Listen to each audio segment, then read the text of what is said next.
চলুন আজ একটা বিষয় নিয়ে কথা বলি।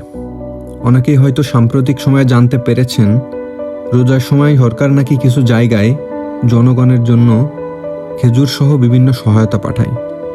আবার কোরবানির সময় কিছু দেশে বা প্রকল্পের মাধ্যমে উট বা দুম্বার মাংসও পাঠানো হয়। কিন্তু এই তথ্য অনেকেরই আগে জানা ছিল না। প্রশ্ন হলো, যদি সত্যি এমন সহায়তা থাকে, তাহলে কি সঠিকভাবে মানুষের কাছে পৌঁছায়? মানুষ কি জানে তাদের জন্য কি কি বরাদ্দ আছে?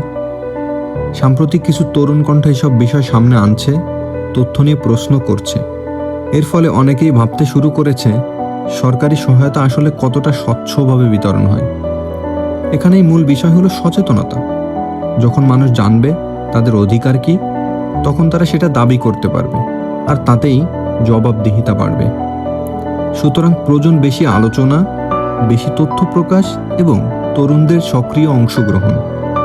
কারণ নতুন প্রজন্মের প্রশ্নেই অনেক অজানা বিষয় সামনে আসে।